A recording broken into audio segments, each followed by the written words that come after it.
یہ کہتے ہیں کہ بعض اوقات ہم آن لائن کوئی چیز پرچیز کر رہے ہوتے ہیں اور اس میں اس طرح وہ انسٹالمنٹ پہ ہم لیتے ہیں تو اس میں لکھا ہوتا ہے اگر 1 مہینے میں پیمنٹ کی تو اتنے پیسے ہوں گے، 2 مہینے میں کریں گے تو تھوڑا سا اس پہ مارک اپ دینا ہوگا، 3 مہینے میں پیمنٹ دیں گے تو اتنا اضافی دینا ہوگا۔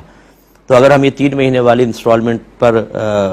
یعنی مدت پر لیتے ہیں چیز کو، تو جو ہم زائد دے رہے ہیں وہ سود میں شمار ہوگا یا نہیں ہوگا؟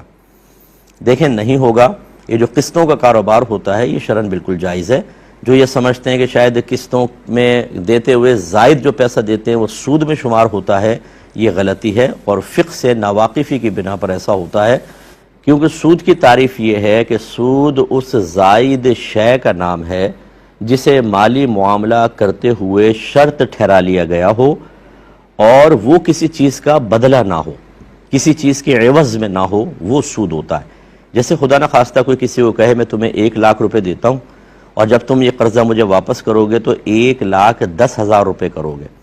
اب اس نے 1,10,000 کیے تو 1 لاکھ تو 1 لاکھ کا بدلہ تھا، یہ 10,000 کس چیز کا بدلہ ہے؟ یہ زائد ہے۔ اور مالی معاملہ کرتے ہوئے جب یہ قرض دے رہا تھا، دیکھیں اس کو شرط بھی ٹھہرایا تھا کہ 1 لاکھ دوں گا اور 1,10,000 واپس لوں گا، یہ ہے خالص سود۔ جبکہ قسطوں کے کاروبار میں ایسا ہوتا ہے کہ ہم یہ کہتے ہیں کہ یہ چیز جو ہے یہ اگر آپ نقد لوگے 100 روپے کی